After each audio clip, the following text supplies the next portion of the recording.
সকালে বলছিলাম না একটা জায়গায় আসবো, এই যে এইখানে এসেছিলাম, লক্ষ্মীনারায়ণ মন্দির।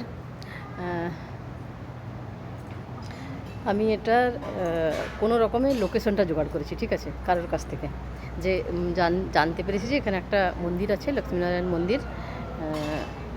বাকি তো সব তামিল মন্দির, যেটাতে আমি আমার ঘরের সামনে যেটা প্রত্যেক দিন যাই আমি, সেটা তামিল মন্দির।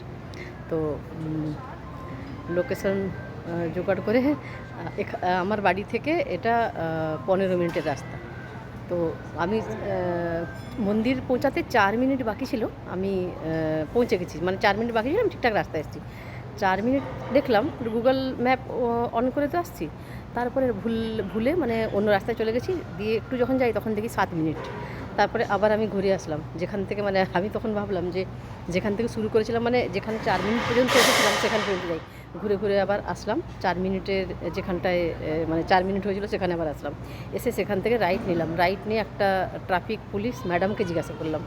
সে বলল, মানে আমার ঘর থেকে বেরিয়ে স্ট্রেট রাইট অনেকটা, তারপরে আবার লেফট, তারপরে আবার লেফট, তারপরে আবার রাইট, আবার রাইট, দুটো লেফট দুটো রাইটের পরে এই মন্দির।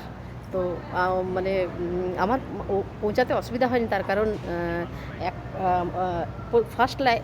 ফার্স্ট লেফটটা নেওয়ার পর যখন সেকেন্ড লেফট নিলাম, তারপর যখন আবার রাইট নিলাম, তখন মন্দিরের দেখতে পেয়ে গেছি আমি, মন্দিরটা তো অনেক উঁচু, তো দেখতে পেয়ে গেছি।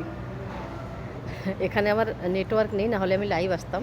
তো ছেলেরা হয়তো সকাল থেকে ফোন করছে, পাচ্ছে না, খুব টেনশনে থাকবে। আমি তাড়াতাড়ি বাড়ি যাই, তারপরে বাড়ি গিয়ে তারপরে ভিডিওগুলো আপলোড করব।